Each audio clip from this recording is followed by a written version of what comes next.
여호수아가 가나안 땅에 들어가서 참 전쟁도 오랫동안 했습니다. 오늘 마지막 전쟁을 치릅니다. 북부 연합군과의 전쟁을 마지막 남겨두고 있는데 오늘 본문의 말씀이 그것에 관련되어진 내용입니다. 이 북부 연합군과의 마지막 전쟁의 기사를 통해서 저는 여러분과 함께 두 가지 교훈을 묵상을 해보려고 하는데, 하나는 북부 연합군에 대항하는 모습을 통하여 들을 수 있는 교훈 하나하고, 또 다른 하나는 하나님께서 이스라엘 백성들에게, 특히 여호수아에게 이 마지막 전쟁에 주시는 명령이 있는데 그 명령 안에 담겨 있는 교훈, 이렇게 두 가지를 같이 한번 생각을 해보도록 하겠습니다. 먼저 북부 연합군의 그 대항을 통해서 어떠한 교훈을 우리가 찾을 수 있는가 하는 걸 생각해 보겠는데요. 이 북부 연합군의 수장은 하솔왕 야빈이라고 하는 사람입니다. 이 하솔왕 야빈과 남부 연합군의 수장이었던 예루살렘 왕 아도니세덱, 이 두 사람은 비교해 볼 때 유사한 점도 있고 차이점도 있습니다. 유사한 점이라고 한다면 전쟁을 치를 때 혼자 하지 아니하고 동맹군을 모집하고 결성해서 큰 힘으로 여호수아와 그 이스라엘 백성들을 대항했다라고 하는 것이 유사점이라고 할 수가 있겠습니다. 여러분 성경을 다 펴고 계시죠? 오늘 본문의 말씀 여호수아서 11장 1절에서 3절, 1절에 3절 말씀을 우리 같이 한 목소리로 읽어보겠습니다.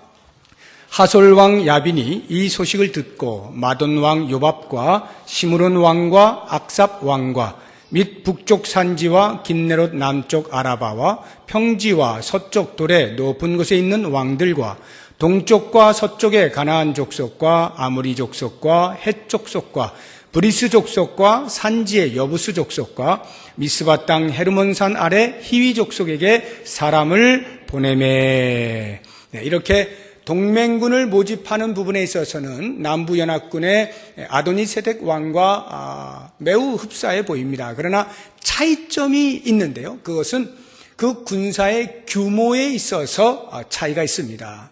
이미 우리가 지난주에 본 것처럼 남부연합군도 적지 않은 숫자입니다. 상당히 많은 수가 모여서 여호수아를 대적을 했습니다만, 그러나 북부연합군에 비하면 아무것도 아닙니다. 이 북부연합군은 정말로 대규모로 모집을 했는데요. 4절 말씀 보시기 바랍니다. 같이 읽어봅니다. 그들이 그 모든 군대를 거느리고 나왔으니 백성이 많아 해변에 수많은 모래 같고 말과 병거도 힘이 많았으며, 얼마나 많았느냐 하면 해변에 있는 모래알만큼이나 많았다. 도저히 셀 수 없을 만큼 많다 이 말이죠. 이렇게 군사의 수만 많은 것이 아니라 말과 병거도 힘이 많았어요. 남부연합군에서는 찾아볼 수 없었던 전투 장비들이 어마어마했다라고 하는 것이죠. 이렇게 군사력과 전투력에 있어서 남부연합군을 훨씬 능가하는 그러한 북부연합군인 것을 알 수가 있습니다. 자, 이 모습을 통해서 볼 수 있는 것이 사탄의 본성. 사탄의 본성은 쉽게 바뀌지 않는다라고 하는 것을 알 수가 있는 것입니다. 사탄의 본성이 뭡니까? 사탄은 기본적으로 하나님을 대적하죠. 그러니까 하나님의 백성들에 대하여 대적하는 것, 그의 본성이라 할 수가 있고요. 그 하나님의 백성들이 하나님을 믿는 믿음의 자리에서 이탈되기를 끝없이 위협하고 유혹하는 거죠. 그래서 자기의 수중에 들어오도록, 자기의 휘하에 들어올 수 있도록 하는 것이 사탄의 본성입니다.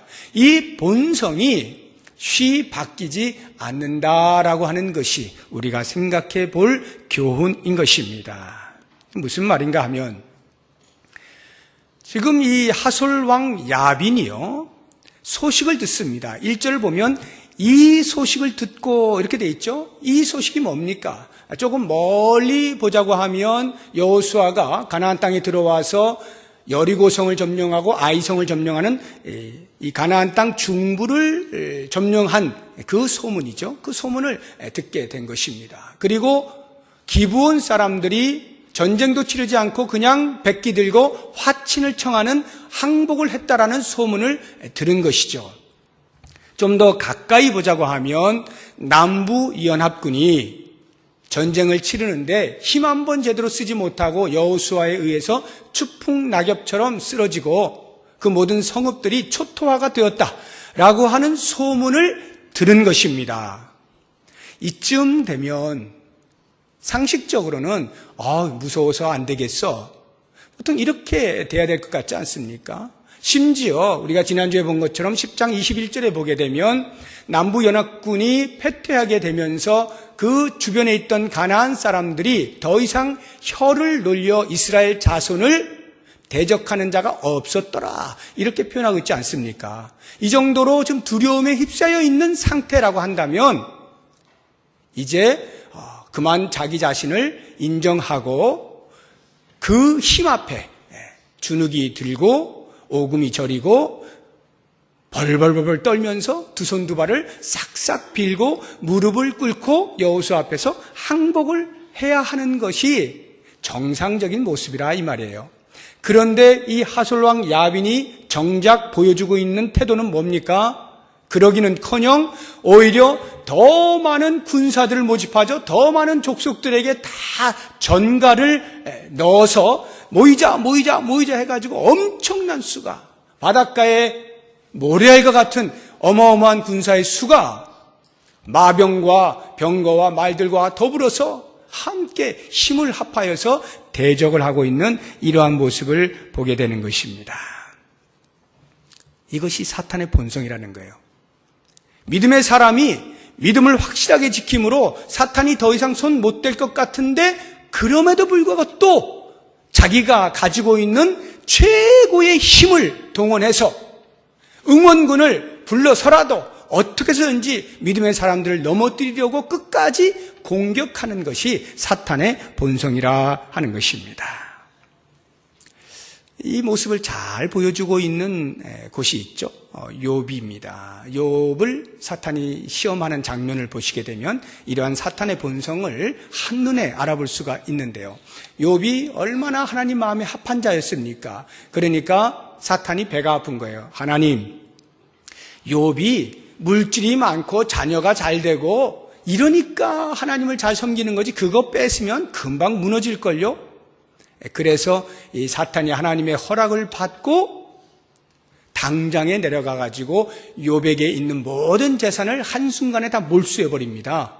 그리고 그 7 아들과 3 딸, 10 자녀를 목숨을 앗아가 버리죠. 순식간에 일어난 일입니다. 이렇게 믿음을 흔들었을 때 욥이 어떻게 반응합니까? 우리 같이 한번 볼까요? 욥기 1장 21절 22절 같이 읽어봅니다. 이르되 내가 모태에서 알몸으로 나와 싸운즉 또한 알몸이 그리로 돌아가올지라. 주신 이도 여호와시요 거두신 이도 여호와시오니 여호와의 이름이 찬송을 받으실지니이다 하고 이 모든 일에 욥이 범죄하지 아니하고 하나님을 향하여 원망하지 아니하니라. 욥이니까 할 수 있는 거야 라고 말하고 싶을 만큼 내 믿음하고 너무나 차이가 나지 않습니까? 내 손에 있던 모든 재물이 한순간에 다 날아가고 자녀들이 다 죽었는데도 불구하고 주신 이도 하나님이시오 취하신 이도 하나님이시오니 내가 입술로 범죄하지 않겠습니다. 이렇게 넉살 좋은 고백을 할 수가 있는 겁니까? 사람이? 그런데 욥이 그렇게 하고 있어요. 그러니까 그 믿음의 모습에 사탄이 기가 질렸어요. 와, 뭐 이런 애가 다 있어? 이렇게 되는 겁니다. 그런데 이상한 것은 그 사탄이 그래서 항복하지 않고 다시금 하나님 앞에 갑니다. 하나님이 말씀하십니다. 봤지? 그런데 사탄이 뭐라 그래요? 아직 그 사람이 건강하기 때문에 그런데요. 그 건강을 빼앗으면 아마 달라질걸요? 그래서 다시 하나님의 허락을 받아서 생명을 건드리지 않는 조건으로 해서 그 몸의 발바닥에서부터 정수리까지 종기를 내립니다. 온몸이 종기예요. 온몸이 종기예요. 옛날 성경은 악창이라고 했는데요. 얼마나 몸을 견딜 수가 없었으면은 질그릇 깨진 조각을 가지고 몸을 긁는 겁니다. 손으로 안 되는 거예요. 너무 가려우니까. 이게 그냥 가려움증 정도가 아니죠. 그 질그릇 깨진 조각으로 긁으면 어떻게 되겠어요? 몸이 다 피가 나고 침 물리는 거죠. 거의 죽는 상태라 보시면 되는데, 그렇게 긁고 있는데도 입술로 하나님을 원망하지 않는 거예요. 사탄이 아니 뭐 이런 친구가 다 있나 하고는 하나님 앞에 가서 하나님 제가 졌습니다. 이렇게 항복하지 않고 세 번째 공격을 시도하는데, 이때는 자기 혼자 힘으로 안 되니까 동맹군을 투입을 하는 겁니다. 그 동맹군으로 사용된 사람이 다름 아닌 욥의 아내입니다. 욥의 아내가 사탄의 쓰임을 받아서 동맹군이 되어서 욥을 공격하기 시작하는데요. 한번 보실까요? 2장 9절입니다. 시작. 그의 아내가 그에게 이르되 당신이 그래도 자기의 온전함을 굳게 지키느냐? 하나님을 욕하고. 여러분, 욥의 아내가 처음부터 안 믿는 사람이었을까요? 하나님을 안 믿는 사람이었을까요? 믿음이 약한 사람이었을까요? 아유, 그렇지 않죠.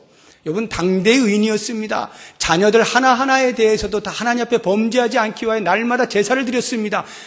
아내는 볼 것도 없는 거죠. 그러니까 온 가족이 하나님을 잘 섬기는 그러한 가정이었어요. 그런데 이 욥의 아내가 순식간에 재물이 다 날아가고 자녀가 다 죽고 심지어는 자기의 남편, 그렇게 하나님을 잘 섬긴다라고 하는 그 남편조차 온몸에 종기가 나서 깨진 그릇으로 긁어야 될 지경에 이르게 되니까 하나님이고 뭐고 안 보이는 겁니다. 그리고는 사탄의 쓰임을 받아서 그렇게 말하는 거죠. 하나님을 욕하고 죽어버려라. 하나님이 어디 계시냐? 저는 이것을 보면서 무섭다는 생각이 들었어요. 사람이 사탄에게 이용되면, 사탄에게 넘어지면, 그래서 쓰임을 받게 되면 못할 말이 없다라는 생각을 해봅니다. 누구보다도 욥에게 있어서 가장 가까웠던, 정말로 입에 담으면 안 되는 그런 관계에 있는 아내가 하나님을 욕하고 죽으라라고 말을 할 만큼 입에 담지 못할 것을 서슴없이 내던지는 것이 인간이라는 생각을 해봅니다. 사탄에게 마음이 빼앗기면 어떤 사람도, 아무리 친했던 사람도 그냥 이렇게 험한 말을 하고야 마는 모습을 보게 됩니다. 그런데 이 말을 들은 욥이 어떻게 대꾸합니까? 10절 한번 보시죠. 같이 읽습니다. 그가 이르되 그대의 말이 한 어리석은 여자의 말 같도다. 우리가 하나님께 복을 받았은즉 화도 받지 아니하겠느냐 하고 이 모든 일에 욥이 입술로 범죄하지 아니하니라. 참 지독한 욥이에요. 욥도 사탄도 지독한데 욥도 어지간합니다. 복받은 사람이 화를 받았다고 하여서 하나님을 원망할 수 있느냐? 이쯤 되니까 사탄이 최후의 카드를 꺼냅니다. 제2탄 동맹군을 투입하는데 그게 바로 욥의 세 친구입니다. 아주 절친 3명을 멀리서부터 다 오게 합니다. 그리고는 한마디 두마디 나누는 게 아니라 오랫동안 욥과 대화를 하면서 점점 갈수록 욥, 너는 지금 뭔가 죄를 지었는데 그걸 숨기고 드러내지 않고 있구나. 죄를 짓지 않고서야 하나님으로부터 이런 형벌을 받을 수 있느냐. 그러니 빨리 우리에게 속이고 있는 감추어둔 그 범죄의 사실을 꺼집어내라, 토설해라 하고 윽박을 지르는 겁니다. 저는 생각을 해보면 욥이 앉아서 그 질그릇 깨진 조각을 가지고 자기 몸을 팍팍 긁는 이것보다 주변에 있던 그 사람들이 자기를 향하여서 이러한 말들을 던지는 것을 더 힘들어했을 것이다 하는 생각이 듭니다. 사탄은 육체가 됐든지 영혼이 됐든지 어느 것을 불문하고 총망라해서 공격을 해대는 것입니다. 넘어질 때까지 그렇게 하는 것이죠. 하나님의 사람이 믿음에서 떠날 수만 있다면 사탄이 사용하지 않을 것이 없는 이러한 모습입니다. 이 정도로 사탄은 끈질기다 이 말이에요. 쉽게 포기하지 않는단 말입니다. 아무리 여호수아가 대승을 거두고 이제 더 이상 적수가 없어 보이는 그런 상황 속에서도 사탄의 손아귀에 들어가 있는 이 하솔왕 야빈이 무릎을 꿇지 아니하고 오히려 더 큰 힘을 모아서 이 정도면 아마 여호수아도 쉽지는 않을 거야. 위협을 하고 자신감에 충만해서 한번 싸워보겠다라고 대드는 거 아닙니까? 여러분, 바로 여기에서 우리가 받아야 할 교훈이 뭐예요? 우리의 신앙의 삶을 돌아볼 때 어떤 분들은 이제 막 신앙생활 시작해서 1년, 2년 이렇게 되신 분도 계시겠지만 상당수의 성도님들이 벌써 수십 년을 신앙생활을 해오신 분들일 텐데 이 신앙의 연륜이 나로 하여금 안전장치를 만들어주지 않는다라는 것입니다. 내 신앙의 연륜이 나는 끄떡없어, 어떠한 공격에도 나는 끄떡없어 라고 영적인 교만함을 가지면 안 된다라고 하는 것입니다. 고린도 교회 성도들이 예수 그리스도를 믿음으로 말미암아 구원 얻음에 대한 큰 기쁨이 있었고 확신이 있었어요. 그래서 그들이 그 구원 얻음에 대한 확신을 가지고 나는 무엇을 해도 이 구원이 흔들리지 않는 거야 라고 하면서 하고 싶은 대로 했던 것입니다. 그것을 본 사도 바울이 그들에 대해서 경고의 메시지를 던집니다. 우리 고린도전서 10장 12절 말씀 같이 한번 읽어봅니다. 시작. 그런즉 선줄로 생각하는 자는 넘어질까 조심하라. 섰다고 생각하느냐? 넘어질까 조심하라. 내 믿음은 끄떡없다고 생각하느냐? 계속해서 사탄은 공격을 하니까 영적인 긴장감을 놓지 말아라 이 말이에요. 영적인 교만을 갖지 말라는 거예요. 영적으로 해이해지지 말라는 것입니다. 이만하면 됐어 라고 생각하지 말고 끊임없이 공격해오는 그 사탄에 대하여서 방어할 수 있는 힘을 기르라는 거죠. 믿음을 더 단단히 하라는 거예요. 영적인 긴장감을 가지라는 거예요. 주의 다시 오시는 그날까지 우리가 할 일이 바로 이것입니다. 사탄은 끊임없이 우리를 넘어뜨리려고 각종 방법들을 통해서 심지어는 가까이 있는 사람들조차도 사용해 가면서까지 우리를 넘어뜨리려고 하는 이러한 영적인 전쟁의 싸움터에서 스스로 말씀을 잘 생각하고 묵상하면서 넘어지지 아니하도록 견고한 믿음 위에 세워나갈 수 있는, 그래서 마지막 날에 주 앞에서 제가 주의 이름으로 승리하였습니다 고백해 갈 수 있는 우리의 삶이 될 수 있기를 주의 이름으로 축복합니다. 두 번째로 우리가 볼 수 있는 교훈은 이 전쟁에서 하나님께서 여호수아에게 주신 명령이 있는데요. 6절 말씀을 보시기 바랍니다. 본문이요. 여호수아서 11장 6절 말씀 우리 같이 읽어봅니다.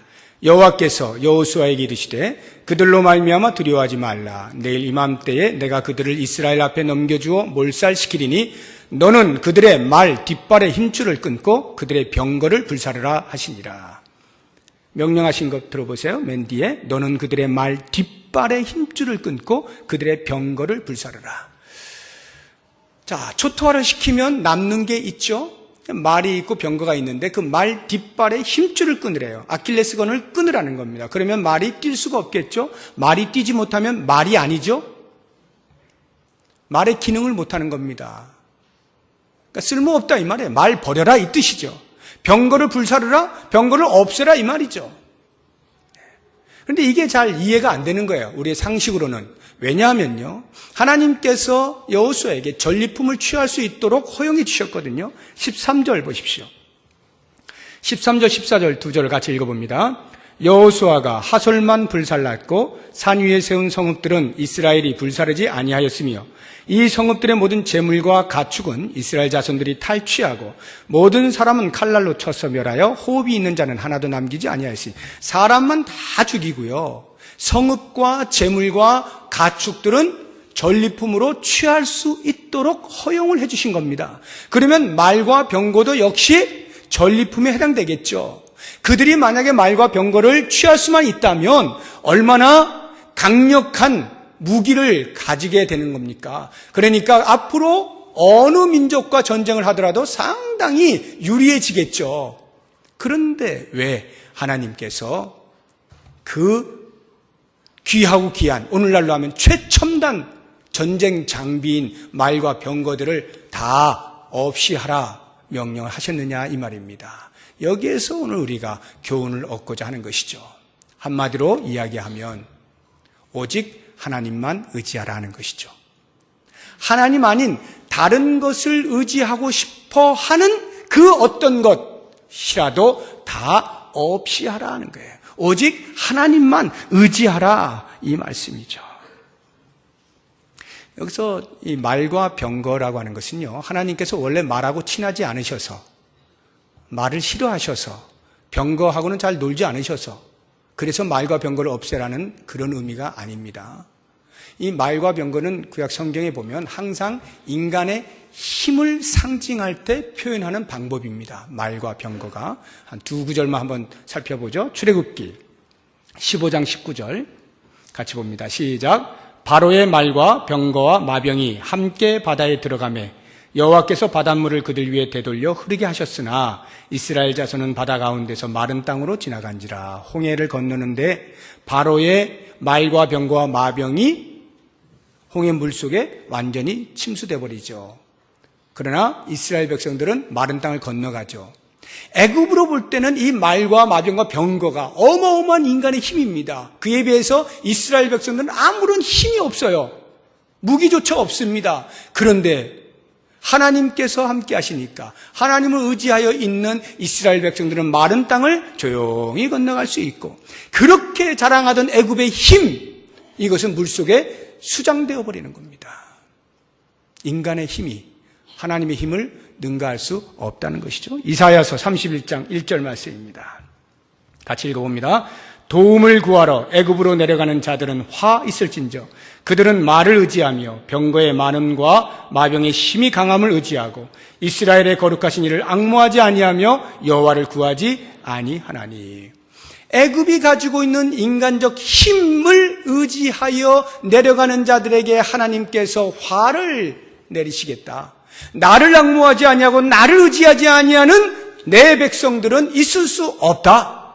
이렇게 말씀을 하고 있는 것입니다. 그래서 하나님께서 실제로 모세에게 이스라엘 백성들이 가나안 땅에 들어가면 분명 왕을 달라고 할 텐데, 그때가 되면 그 왕에게 반드시 지켜야 할 규례를 내가 너에게 알려줄 테니 말해주어라 하고, 아직 가나안 땅에 들어가지도 않은 이스라엘 백성들에게 모세를 통해서 왕이 지켜야 할 규례를 알려줍니다. 신명기 17장 16절 말씀 같이 보겠습니다. 시작.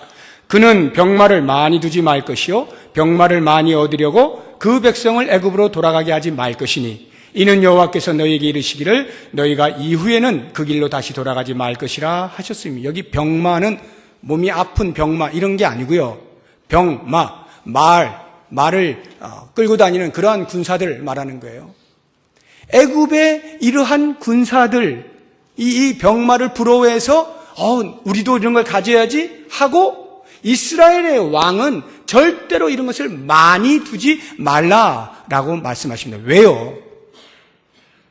이스라엘 백성들은 인간의 힘을 의지하는 사람들이 아니라 하나님, 전능하신 하나님을 의지하며 사는 사람들임을 입증하라는 것이죠. 그리고 내가 나를 의지하는 너희들을 반드시 보호해주겠다, 지켜주겠다, 이 말씀 아니겠습니까?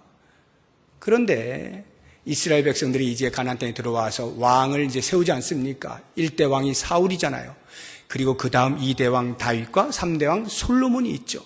이 두 왕이 말씀에 대하여서 상당히 대조적으로 행동하는 모습을 우리가 볼 수가 있는데요. 같이 한번 보겠습니다. 먼저 다윗입니다. 사무엘하 8장 3절과 4절 시작. 르홉의 아들 소바왕 하닷에셀이 자기 권세를 회복하려고 유브라데 강으로 갈 때에 다윗이 그를 쳐서 그에게서 마병 1700명과 보병 2만 명을 사로잡고 병거 100대의 말만 남기고 다윗이 그 외의 병거의 말은 다 발의 힘줄을 끊었더니. 다윗은 모세를 통하여 들려주신 왕의 규례를 지키는 겁니다. 최소한만 남겨두고 나머지를 다 힘줄을 끊어버려서 못쓰게 만들어버리는 것입니다. 그로써 나는 하나님만 의지하는 왕이다. 너희들은 나와 같이 하나님만 의지하는 백성이 되어라. 이것을 선포한 거예요. 그런데 그 아들 솔로몬이 어떻게 하는가 보시죠. 열왕기상 10장 26절입니다. 같이 읽습니다. 솔로몬이 병거와 마병을 모으매 병거가 1,400대요 마병이 12,000명이라 병거성에도 두고 예루살렘 왕에게도 두었으며. 여기 지금 병거와 마병을 모았다고 하는데 어디서 모았을까요? 애굽에 내려가서, 솔로몬이 애굽에 내려가서 거기에 있는 병거와 마병을 사들인 것입니다. 왜요? 나를 강력하게 만들겠다라고 하는 의지죠. 솔로몬은 다윗의 아들이었습니다만 하나님을 의지하는 것보다 눈에 보이는 인간의 힘을 더 신뢰했던 것입니다. 그래서 어떻게 됩니까? 다윗 시대에는 하나님의 도우심으로 가장 강성한 나라가 되었지만 그 아들 솔로몬의 시대에는 다윗의 후광을 입어서 일정 기간은 강성했지만 결국 솔로몬이 지나고 그 다음 때에 두 나라로 나누어지지 않습니까? 그리고 각 나라가 이방에 의해서 멸망을 당하게 되지 않습니까? 이와 같은 처절한 이스라엘의 역사의 원인을 제공한 사람으로 낙인이 찍히는 것이 솔로몬이에요. 하나님을 의지하지 아니하고 사람의 힘을 의지할 때 나타나는 결과인 것이죠. 그러므로 여러분, 우리가 이 말씀을 통해서 결론을 내린다면 하나님 의지하는 그 어떤 것으로부터 눈을 고정시켜라. 하나님께 고정시켜라. 내 마음을 빼앗는 그 어떤 것으로부터 눈을 돌려라. 이것이 결론이죠. 여호수아가 바로 이 부분에서 절대적인 순종을 하고 있는 것을 우리가 볼 수가 있는데, 오늘 본문의 말씀 다시 보시면 9절 말씀 보십시오. 9절 같이 읽어봅니다. 여호수아가 여호와께서 자기에게 명령하신 대로 행하여 그들의 말 뒷발의 힘줄을 끊고 그들의 병거를 불로 살랐더라. 그대로 여호와께서 명령하신 그대로 행한 것을 볼 수가 있습니다. 15절 다시 한번 읽어봅니다. 여호와께서 그의 종 모세에게 명령하신 것을 모세는 여호수아에게 명령하였고 여호수아는 그대로 행하여 여호와께서 모세에게 명하신 모든 것을 하나도 행하지 아니한 것이 없었더라. 절대적으로 순종하고 있는 모습을 볼 수가 있는 것입니다. 사랑하는 여러분, 여호수아가 눈에 보이는 말과 병거 욕심 안 났겠습니까? 유혹이 들지 않았겠어요? 저거 소나기에 넣으면, 수중에 넣으면 우리 민족이 강력해질 수 있는데, 바로 눈앞에 보이는 힘입니다. 잡기만 하면 되는 힘 아닙니까? 그런데 여호수아는 그 눈에 보이는 힘보다 오히려 눈에 보이지 않는 여호와의 말씀에 순종하는 것을 자기의 목숨보다 더 중요하게 여김으로써 그 유혹을 물리쳤던 것을 보게 됩니다. 오늘날 우리들에게 하나님께서 묻습니다. 너에게 있어서 말과 병거는 무엇이냐? 사랑하는 여러분, 나에게 있어서 말과 병거는 무엇입니까? 하나님 아닌 다른 그 어떤 힘을 의지하고 싶은 것 무엇입니까? 하나님께 대견할 만큼 달콤한 것 무엇입니까? 내 마음이 하나님으로부터 떠날 만큼 유혹스러운 것 무엇입니까? 오늘 우리는 그것을 생각해 보아야 합니다. 아마도 많은 사람들이 말할 수 있을 겁니다. 돈이면 가능할 것 같습니다. 돈만 많이 준다면 하나님 의지하는 것보다 왠지 돈을 붙잡을 것 같습니다. 권력을 붙잡을 수 있을 것 같습니다. 내 지위와 자리를 붙잡을 수 있을 것 같습니다. 나의 지식을 붙잡을 수 있을 것 같고 인기를 붙잡을 수 있을 것 같습니다. 우리가 솔직하게 자신을 돌아보면 그렇지 않습니까? 눈앞에 보이는 잡을 수 있는 것, 보암직도 하고 먹음직도 한 선악을 알게 하는 나무의 실과 손대고 싶은 것입니다. 그것만 하면 하나님처럼 될 것만 같은 거예요. 누구도 나를 건드릴 수 없을 것만 같은 거예요. 모든 사람이 내 앞에서 무릎을 꿇을 수 있을 것만 같은 거예요. 그러니까 잠시 눈을 질끈 감고 하나님 잠깐만 계십시오 하고 붙잡고 싶은 것입니다. 하나님 정말 미안합니다. 정말 미안합니다. 그리고 붙잡고 싶은 거예요. 하나님, 잠깐만 내 마음에서 좀 사라져 주십시오. 붙잡고 싶은 거예요. 이게 우리의 모습입니다. 과연 나에게 있어서의 말과 병거는 무엇인가? 하나님 아닌 붙잡고 싶은 눈앞에 보이는 손만 뻗으면 잡을 수 있는 것이 과연 무엇인가 생각해 보십시오. 그리고는 하나님께서 우리에게 명령하시는 것을 다시 한번 들었으면 좋겠습니다. 그것으로부터 눈을 돌려라. 눈을 돌려야 됩니다. 그것을 내려놓아라. 버려야 됩니다. 마음을 정해라. 정해야 됩니다. 땅의 것을 버리고 위의 것을 찾아라. 위를 바라보아야 합니다. 다른 그 무엇보다 오직 나만 의지하고 있으면, 내가 너를 책임져 주마 말씀하시면 그렇습니다 주님, 제가 주님만 의지합니다 고백할 수 있어야 합니다. 그러할 때 하나님께서는 여호수아에게 약속하셨던 것 성취해 주시면서 드디어 가나안 땅을 분배케 하는 놀라운 역사 가운데로 이끌어 주시는 것처럼 우리의 삶에서 가장 필요한 것들 아시고 때를 따라서 우리에게 은혜로 공급해 주시는 겁니다. 사랑하는 성도 여러분, 이제 저는 말씀을 마무리하면서 마지막 우리가 보았던 다윗과 솔로몬의 비교 속에서 다윗과 같은 그러한 고백을 과연 내가 할 수 있느냐 생각하시고, 시편에서 다윗이 고백하고 있는 그 내용을 나의 고백으로 삼기 위해서 우리 같이 한번 그 말씀을 읽고 말씀을 마치도록 하겠습니다. 시편 20편 7절과 8절 말씀입니다. 우리 같이 뜻을 생각하시면서 또 나의 고백으로 함께 고백해 보겠습니다. 어떤 사람은 병거, 어떤 사람은 말을 의지하나 우리는 여호와 우리 하나님의 이름을 자랑하리로다. 그들은 비틀거리며 엎드러지고 우리는 일어나 바로 서도다. 아멘. 기도하겠습니다. 하나님 아버지,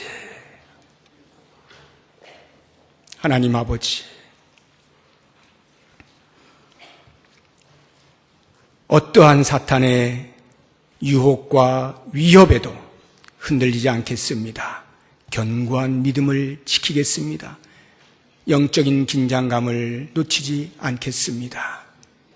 주님, 세상이 너무나 커 보여서 하나님 잠깐만 계시죠. 제가 이거 붙잡고 나서 다시 섬기겠습니다. 이런 어리석은 고백하지 않게 하시고 주님만 의지함으로 주께서 어떻게 우리의 삶을 보호하시고 지키시고 인도하시는지를 경험하며 그 하나님을 찬양하고 노래할 수 있는 우리의 삶이 되게 하여 주시옵소서. 예수님의 이름으로 기도드립니다. 아멘. 우리 다 같이 이 자리에서 일어나셔서 좌우 앞뒤 보시면서 인사 나누시겠습니다.